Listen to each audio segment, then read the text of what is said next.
Hi, everyone. Welcome to our panel. I'm so excited to have you all here join with an amazing group of EdTech innovators in the generative AI space. Thank you, Ian, for waving. Yes, we all should wave and say hello. I know we can't see you, but we're really excited to have you here with us in this great day of learning together. My name is Amanda Bickerstaff. I'm the CEO and co-founder of AI for Education, an organization that's focused on the responsible adoption of AI across schools, and really excited to talk today about the age of super teachers. And so we talk about 10xing a lot in Silicon Valley and in tech, but very rarely do we talk about 10xing teaching. And so this idea today is really focused on how can AI tools augment education and educators to increase impact. So what we're going to do is we're going to start with a very simple question because I want to give all of these innovators time to tell you about themselves. And then we're going to get some deeper dives into pedagogy and AI. We're going to talk about ethical considerations, but really going to go deeper into what we actually think the age of super teachers are going to be like. So I'm going to start with Arman. Can you give us a brief introduction of yourself and then also Brisk? Thanks so much, Amanda. I love AI for educators. I feel like it's education. It is such an amazing place to learn about what educators need. And I feel like, Amanda, you're providing so many amazing resources to educators for this moment in AI.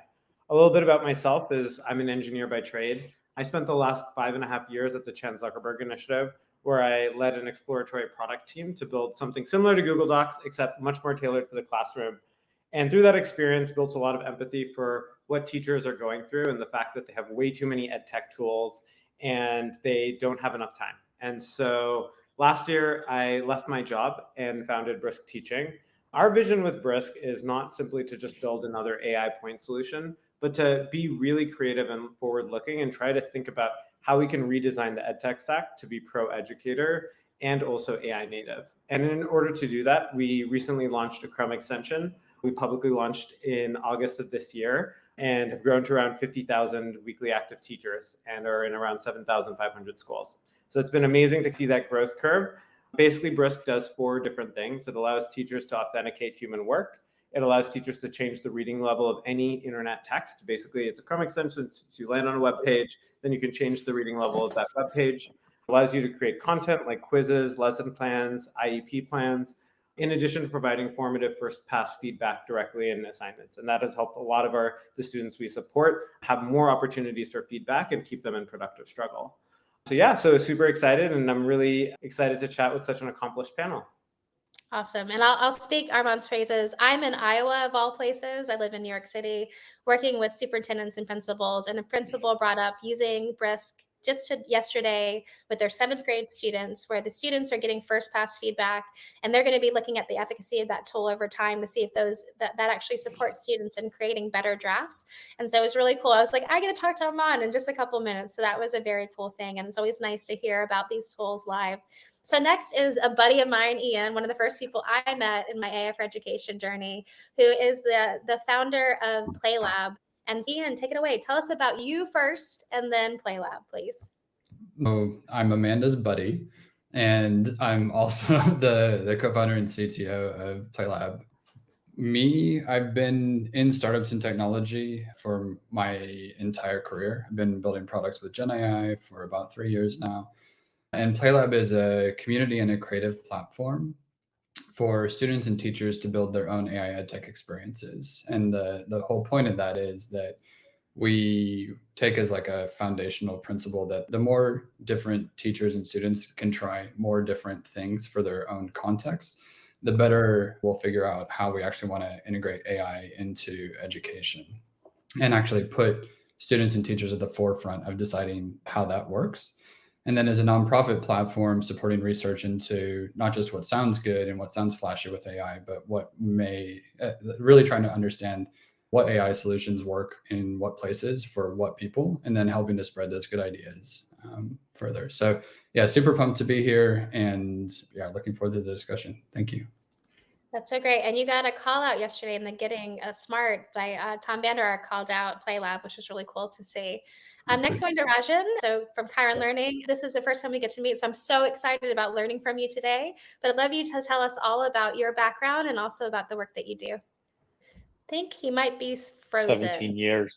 Oh, can you all hear me? Oh, yeah. Do you mind starting again, though? You froze just a Yeah. bit. For sure. My name is Rajen, Sheth. I'm the CEO and co-founder of Kyron Learning. I was previously at Google for about 17 years, working on things like Google for Education from the very beginning and Chromebooks for Education, and then led the AI team for Google Cloud for the last several years I was there. And with Kyron Learning, what we're really trying to do is figure out how do we bring about equitable access to great one-on-one teaching to all students.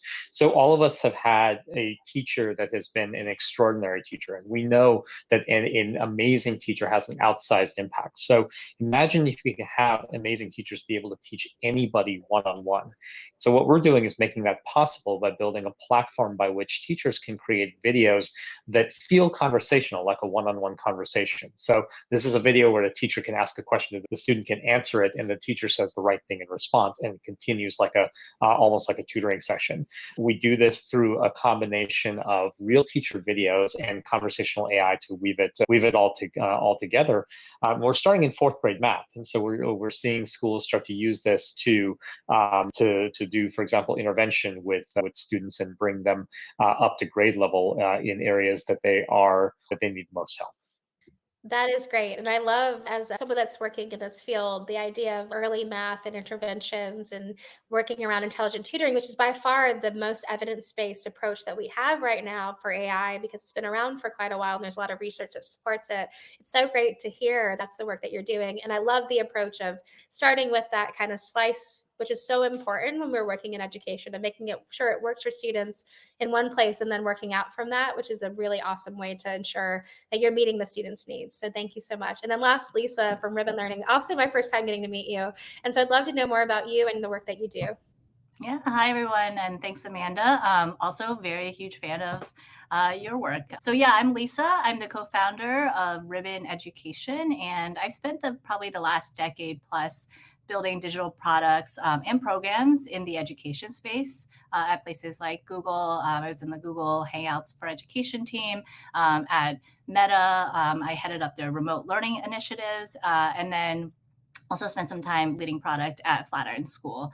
I, in those experiences, became really passionate about adult learners. I think there's just not enough on-ramps for opportunities later in life for learning to unlock those skills and opportunities and just like life changes that come when you get that educational experience. So that's been a passion area and a through line from all the work that I've done. It's also an inspiration point for Ribbon Education. At Flatiron School, we saw firsthand.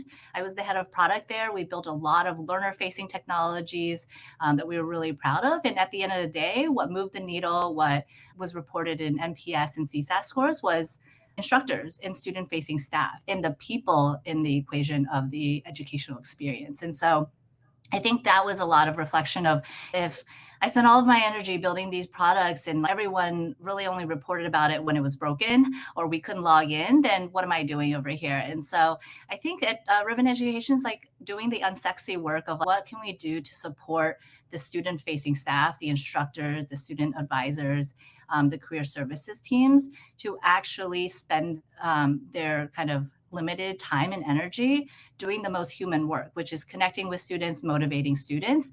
And we just really want to build first grade AI-powered tools for those student-facing staff. How do we help them streamline their operations? How do we help them save time? How do we help them figure out the efficacy to their very human work by automating away the very tedious, mundane parts of the work? So that's what we're doing at Ribbon. Different than I think some of the other panelists, we're very post-secondary as well as adult education focused. But so I would say a third of our users are instructors and educators, and then the rest are other sort of student-facing staff members. Well, that's so great. And you know what? The unsexy work, we're going to talk about augmentation. You know what? Let's do a less unsexy work. I feel like as an educator, whether you're working in K-12, higher ed, learning development, there's a lot of unsexy work we do every day. And I don't know if we should call it sexy when working with learning, but like the idea of the powerful, the connected, the opportunity to use all of our amazing skills as educators is really about the connections that happen in the classroom. And so whatever classroom that looks like, whatever age you're doing it, the one thing I know is that whether it's pedagogy or andragogy, those relationships drive so much of the willingness to learn, to listen, to connect, and to fail, which we know is such an important part of learning regardless of the age. So our first question, so what is a super teacher going to be? So my first question is, How and what are you most excited about in terms of how AI can augment teachers to become those 10x or super teachers? So I'm gonna start with Arman. What are you most excited about? Yeah, I think this is based on what we're hearing from our own users and teachers. I think the thing that we're most excited about diving deeper into is formative feedback on student work. We've just seen this complete insane amount of usage of our embedded feedback comments feature. Students often, on average, get feedback, formative feedback 1 to 2 weeks after they submit an assignment. And every learning scientist or teacher will tell you that the best type of feedback is instantaneous and rapid. And so we're really excited about the potential for AI to provide that first pass formative feedback on assignments so that teachers can actually spend more time thinking about differentiation and the whole child. And so I don't know if you've ever been in the classroom, but so much of your time is grading, especially at the high school ELA level, 120, 150 assignments. And if you're grading at 11 p.m., there's no, and you're on your 113th assignment, there's no way you'll be able to be as objective and positive and spirited as you were on the first assignment. And so I think AI creates an opportunity to be able to accelerate high quality feedback. So that's definitely something we've heard from our teachers they're really excited about. It's great. And it's the idea of timely quality are the two most important components of feedback. But also what I've been talking more about the opportunity of feedback that you're talking about, Armand, is also this idea of what happens after the feedback's given.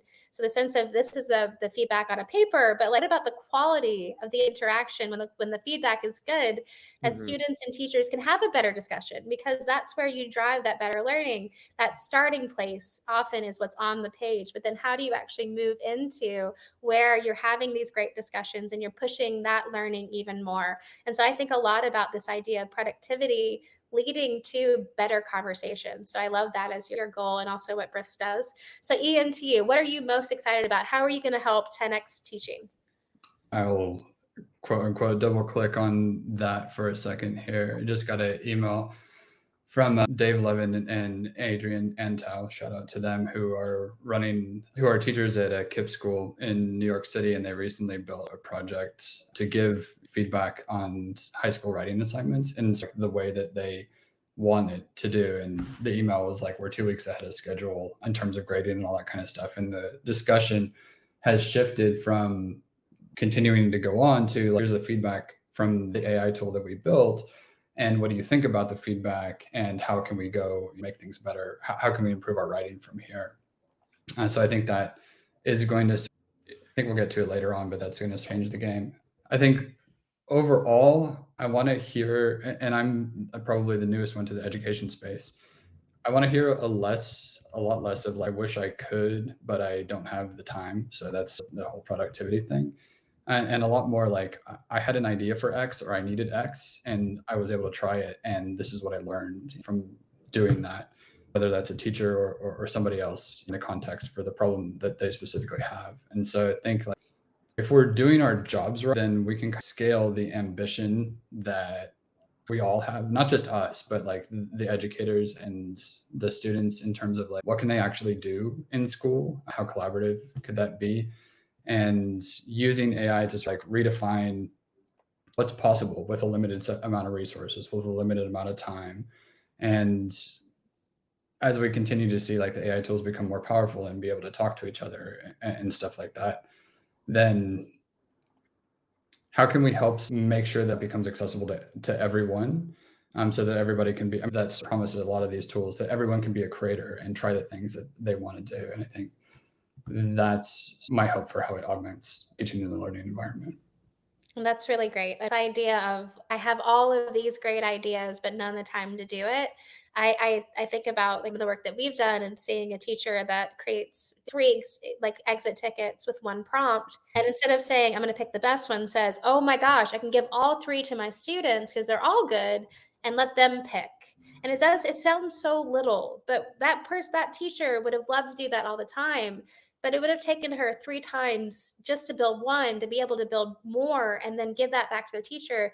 And I think that sometimes we look at it in a deficit mindset, that if teachers save time, that they'll do less. But I think what will happen is the way that they'll work in the work that they will do, that maybe they will do less, because you know what, we ask a lot of teachers, but the work that they do will be of higher quality and impact. And I think that that's where it gets really exciting. And this idea of creating spaces in which teachers can be as creative as they are. I don't know very many teachers that are not constantly creative and so have amazing ideas and often don't have anywhere to put those ideas. And so this idea of creating with AI is so good. And I love that. So next to Rajen, like what are you most excited about? I think I'm most excited about the ability for AI to really meet every student where they are. And you think of the tough job that a teacher has in the classroom, that you may have a classroom with 30 students and every student is at a different level. Every student has a variety of different holes and they may have different holes. And the way that you would want to solve that is by being there one-on-one with every single student and help them where they need that help, but you just can't as a teacher. And I think that with a lot of what we're doing, but in general with AI, I think you can actually really start to be there for every student and be able to give them exactly the lesson they need, exactly the feedback that they need to get to understanding. I think the promise of EdTech has always been that. I think of EdTech, the promise is personalized learning at scale. Look at School of One in New York City like 10, 15 years ago, that every kid got a playlist and then they did it. And unfortunately, it didn't really work out. It was also in math. So it tends to be the first one I think people really think they can get. But like this idea of really personalized learning, I think is our goal, right? To talk about the Bloom's 2 Six Sigma or donut proximal development. But that idea is really fascinating. And it's probably the thing I'm most excited about as well, in the sense of, especially in early fundamental skill building, there's so much opportunity happening so quickly for that. So I absolutely love that. And then last, Lisa, so how are you going to 10x teaching, or what are you most excited about? I'm most excited about, my theme probably for today will be just how much space and time we can give back to teachers and advisors on getting to know their students. I think of a lot about like analogy to like a lot of teachers and advisors role become like that support, that motivator, that therapist in a lot of ways to students, but they actually don't have time to forge and make those connections. And they sometimes don't have the real-time data equipped to really support that student in a very like authentic and personalized fashion. And that's where I think a lot of the AI can just streamline and automate a lot of those like can turn tasks that you can say those are more like generating these emails. And like what we do at Ribbon is you can send 100 one-on-one emails with the specific missing assignments, with the kind of understanding of like where they are in the course of the program. But most of that is just to make sure that then the time that they are spending is actually with the students, to actually have the right data in their fingertips to say, hey, let's have a real conversation about what's going on with you. It's probably not because of your academics that you're not doing really well. What are all the other things that is going on with you? And let's have those conversations be much more of the day of the teacher than the many administrative reporting things that are on their plates. Yeah, and I'll give an anecdote. In my last role, we did well-being surveys, and there was a girl, a 7th grade girl, who has having a lot of trouble with her friends, and someone noticed on their survey that she wasn't sleeping very well. And so they went and had a conversation, and her response was, yeah, I watched a scary movie and now I keep waking up in the middle of the night and I can't sleep. And the teacher said, well, do you think that maybe is changing the way that you interact with people and how well you can actually create these spaces in which you can talk to your friends and not get annoyed very quickly, or like level of space? And she was like, oh. But the thing is, a teacher was equipped with the data, right? This is and then the student was equipped to actually understand this. And I think that we do miss this opportunity to understand the underlying principles of why a person acts a certain way or experiences a certain thing, or sometimes that lesson will hit or not hit based on what's happening that has nothing to do with you in that moment, but everything that's happening outside. And I just want to say, for all the EdTech innovators out there, if you haven't noticed this, if you're thinking about getting into EdTech, is that all of their answers are the things they're building. So whether that's just really good, like I think that this is where the passions lie. And when you're doing great work, like these people are doing, is they're following their passion and they're solving real problems. And they're not just trying to find solutions, but they're actually trying to create things that really solve a problem. And these are very important problems to solve. So that's pretty cool to see. So our next question, to Arman, he gets to be the first one. So this is coming up more and more in my work. How is pedagogy, or andragogy for Lisa, going to change with AI? Yeah, I think that's a really good question. And I think, honestly, it's going to change by allowing teachers to do all the things that I think their coaches and their principals have been asking them to do for the last 10, 20 years. I think one of my former colleagues used to mention the tote bag of good intentions, right? The idea that teachers want to do the right thing and they simply don't have the capacity to, because all the urgent things often block out the important things when it comes to being a teacher. And so at Brisk, I think we're really optimistic that if you can take away so much of the grunt work, the menial work of teaching, you actually enable teachers to do take the pedagogical choices that they would if they had more time.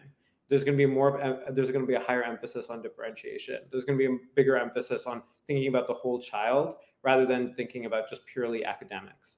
And I think we're really optimistic that if Brisk and other tools like Brisk can achieve the mission of decreasing teacher burnout and increasing teacher productivity, what you'll see is an increase in the quality of instruction, not because teachers are purely using artificial intelligence, but because they'll be able to actually make good on that tote bag of good intentions and do those things that I think they've been asked to do for so many years, but just haven't been able to.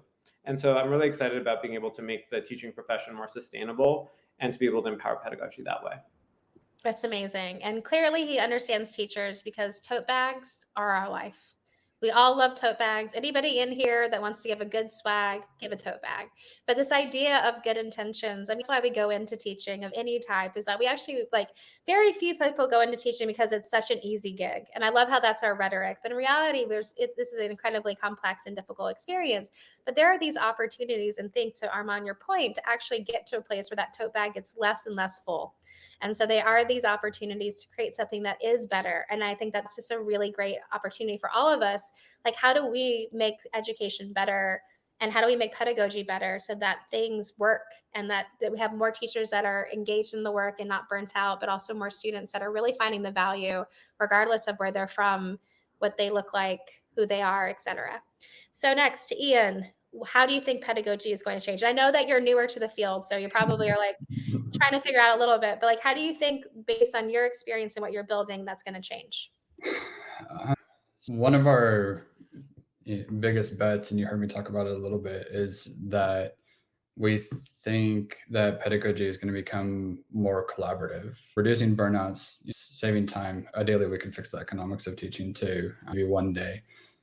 But then with that time, to Arman, your point, what we hope to see is more collaboration in terms of how the education is delivered and what the experiences are. So whether that's between teachers within a school, or the teachers and students within a class, or teachers between schools, or even in a wider context, and more unexpected opportunities for collaboration between teachers and students, or just even learners in the outside world, potentially supported by AI. And that's not necessarily this tool or that tool, but we're talking about AI could possibly do in society in general, in terms of finding the right people, supporting communication, the collaboration, and helping them to put together things relatively quickly. And then even, Lisa, to some of the stuff I think maybe is coming down maybe some of the stuff that's coming down the line in your platform, the ability to sort of have AI supplement or augment how you're evaluating that work, and how you're evaluating the impact for that as well. Yeah. That's great. I will maybe put a point on that too, that it's not only collaboration with the other people, but also with the technology itself. Think about augmentation here. Is that actually being able to collaborate, so to speak, with an AI agent when those are coming out, or other tools, and really take them as partnerships and use them in effective ways, I think is going to be a very important shift in pedagogy, not just for teachers, but also for students. It's a great point. Just quickly, it reminds me of a conversation I had 2 days ago with somebody who they had a rubric to evaluate how representative the writing that they were doing and presenting to students was. And they wanted to basically apply something, a scorecard that would tell them how to make it more culturally responsive. And they actually used the AI to give them feedback on their rubric, so they could develop their rubric to better evaluate the things that they were doing. That's awesome. That's so great. Okay, next is Rajen. So how are we going to shift pedagogy? What's going to happen? What is it going to look like? I actually think the question is almost reverse, which is, I think we know what good pedagogy is, but I think, to Arman's point, oftentimes it can't be implemented, or it's actually not being implemented through a lot of tools. And so I think the reverse is, how do we make sure that the tools that all of us are building and others actually meet the needs of good pedagogy? I'll give you an example of that. So with the tool that we originally built with Kyron Learning, we were focusing on how do you take people step by step through a math problem. And I think one piece of feedback we got from educators was that's not good enough. That really matters. That's where students are really struggling. And that's what good pedagogy is. Can you actually get people to understand the concept? So we focused our product a lot on that. And I think we're going to need to, all of us in EdTech are going to need to understand the research in education such that we're able to support what is the right pedagogy. Oh man, that is so big. First of all, if you do not have evidence-backed tools, please get them. If you are not doing this as an EdTech innovator, please make sure that evidence and learning science are a part of what you do. Not even a part, but the underpinning. And I love that someone said it's not good enough. You know what? Because a lot of EdTech tools aren't good enough. And no offense to EdTech innovators everywhere. I was an EdTech CEO, but we have to really listen, and we have to situate our thinking, especially with pedagogy, is that there actually are things that work. We don't often get there, unfortunately. We know what doesn't work. Like, I'm sorry to English teachers everywhere and 5-paragraph essays everywhere, but a 5-paragraph essay is a construct. There's no reason it shouldn't be 4 or 6. You've never been asked to do it again outside of high school. But these are things that have become these placeholders for what learning is. And I'm sure there are people out there that are building 5-paragraph essay bots and not thinking about actually what is the purpose of those tools. And so understanding learning science and really incorporating that into our AI tools, I think, is going to be absolutely imperative. So I love that's what you do. Last but not least, Lisa. Yeah, I love what Rajen's saying about this as well. And like the example in adult learning is, a lot of adult learning theory around, you make the educational impact is by making the contents more relevant to them. It ties in with their prior knowledge or experiences that they've had. And I think that's the kind of like similar to K-12 space, but like a similar type of like personalization that you can start to the ability to do with AI technology. Do you think like one thing around when I kind of this question I was thinking about is like, where do we go and if there's like over reliance on some of the tools and AI technology? And so I do kind of that phrase like, or kind of relying on it because it sounds so confident. That is one area that I do worry about. And how do we make sure that the expert, the human in the loop is there? And so I think as EdTech builders, thinking through, we make sure that when the technology is so new and is still baked, really, how do we make sure that in our tools don't just automate away really meaningful type of that only humans can do best today? Absolutely. And we talk about a lot of cognitive offload, like we're giving away some thinking. And in some cases, like we talked about productivity or the unsexy work, isn't really something that makes us better at what we do. It's something that is mundane and repetitive. But some of those things that might feel mundane and repetitive, even to teachers, is actually really important. So while we might use first draft feedback from Arman, we still have to read that essay. And we still have to understand and evaluate. And so I think it's a really good shift to our next question before we get to our speed round. Who's excited for our speed round? Is what are the ethical considerations that you think are most important? Let's keep it to one just to make sure we get to that speed round. But Arman, what is that one ethical consideration that you think that everyone should be taking into account right now? Yeah, I think that's a really good question. And I if you've used ChatGPT, you know it's the most believable BSer of all. So I think, think about is like they're really powerful tools, but we need to have the training and necessary support to use them. When I go into schools and districts, every teacher is like tried ChatGPT, and not every teacher, and some teachers are trying to use ChatGPT in the classroom, right? So I think really there needs to be an emphasis on meeting teachers where they are and yet providing this type of training to be able to use these powerful tools effectively, so we don't actually students seeing hallucination-based resources and other things. And so I think that's the work, Amanda, that you're doing that's so important, which is you can try to meet the moment with the tool, but ultimately you need the training and the wraparound support to go around it to be able to help educators effectively leverage those tools, make the best use of them. I think there's a concern that if we move too quickly and we do things like unsupervised student relationships, could see a backlash, because rightfully so, these tools aren't maybe ready for that. And so I think we have to be really careful as we introduce AI to have the necessary safeguards. And so that's why Brisk, we have embedded PD within the tool to basically guide teachers through this idea of the 80-20 rule, right? So AI can do 80% of the work, but that last 20%, really need to review its contents before you share it with the learner. And so that's something that I think is really important. I love it. And yes, I'm so boring. AI literacy all the time, every day, I'll go. That is the single most important thing we can do, no matter how great your stuff is. Everybody's here stuff I know is great-ish. No offense to anybody that's building, but right now the foundational models themselves have issues that cannot be neared away yet. And so we have to be very careful about that. So I really appreciate that, Arman, and that idea of actually building in your UX and UI, that these things are not final drafts, but first, which I think is so important. So Ian, to you, what is the most important ethical consideration right now?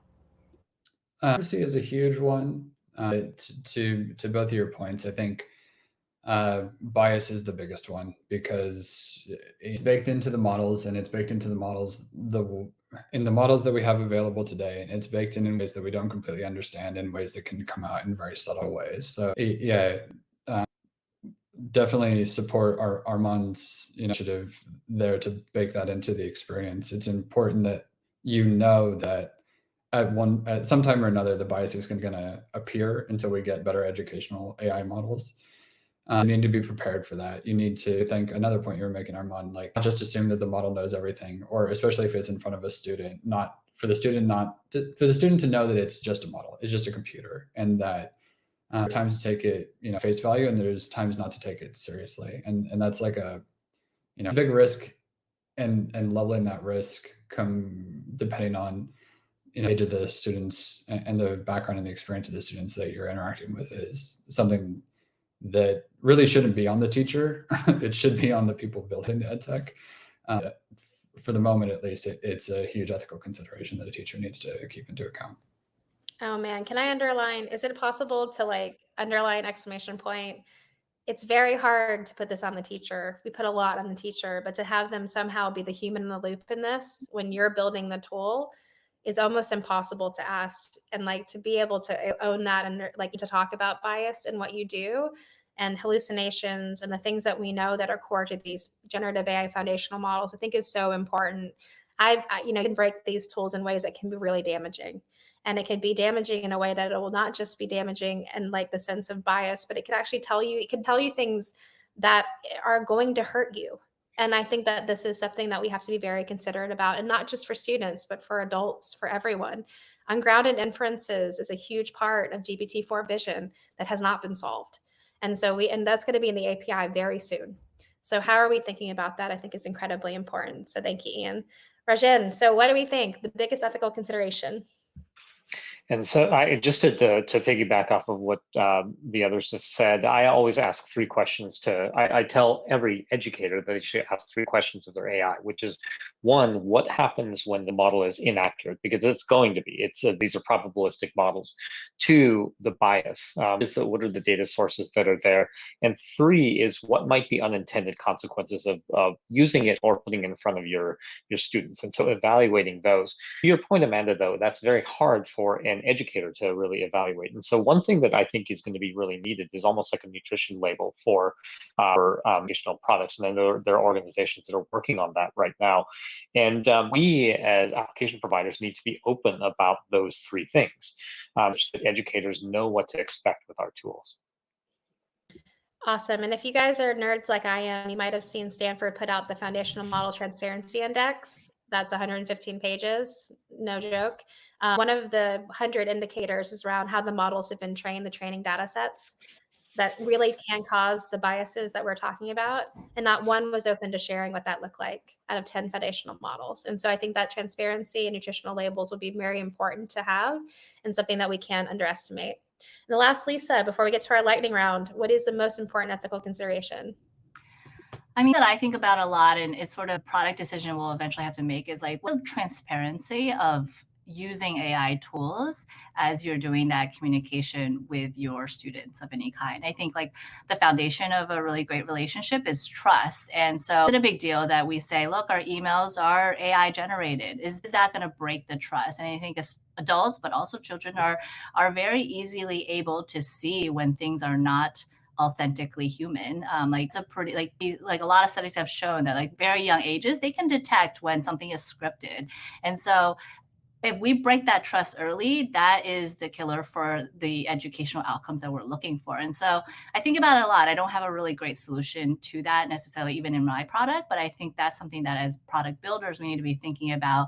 What is that impact on, like, we are losing trust because we're trying to have our tools be us and be human like us.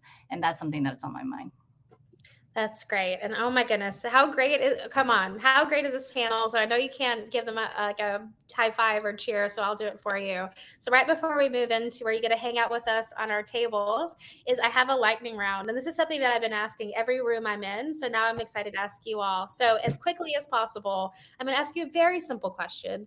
What is the future of the classroom look like? What's the future classroom look like in 15 years? And Lisa's will have a 19-year-old, so they'll be experiencing this. But Arman, what does that classroom look like? I think it looks more human. I think it means less computers in the classroom, actually. Okay, interesting. Love it. Ian. I did just have one thing I wanted to say about the last thing. I know this is speed run, sorry, Amanda, but this is where the buddy thing comes in. The models are getting better, but the closed source models aren't there yet. And but luckily there are initiatives, like open source initiatives, you know, kind of different foundations like AI to actually like create a data set that we can trace back to that is not biased, and then train some more like open source models for everybody to use in the future. So like things are, all hope is not lost, but future of the classroom, I would hope that it's like less of a sort of single player winner take all type of experience and models more of the collaboration and cooperation that we want to see in the world, so that those people then through their education go out into the world and are better suited to handle the sort of challenges and build a better society that we have, or that we will have. That's great. Okay, very interesting. Rajen, classroom future, go. I think that the teacher should be the CEO of their classroom and be able to have a whole bunch of tools that they can rely on that can help them do their work, and be able to be much more personal with students as a result of that. And students should be able to carve their own path, whether it is in K through 12 or in higher education, be able to have their own path towards what they believe is success. That's amazing. I love that. And Lisa, last but not least. More social, more human to human connections in person. Awesome. Well, thank you all so much for being here with us today. I have loved being able to learn from you and with you on this. I hope that you've enjoyed it as well. Say thank you to all of our panelists, to Alex and Ben for putting this together, and Jennifer, who I know who did an amazing amount of work.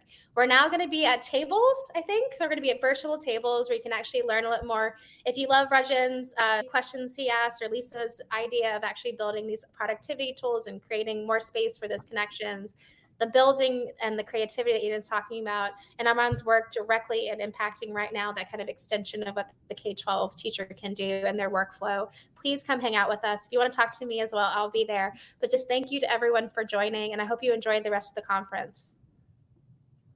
Thank you, Amanda. Thank you, everybody. Thank you all. Thanks, everyone.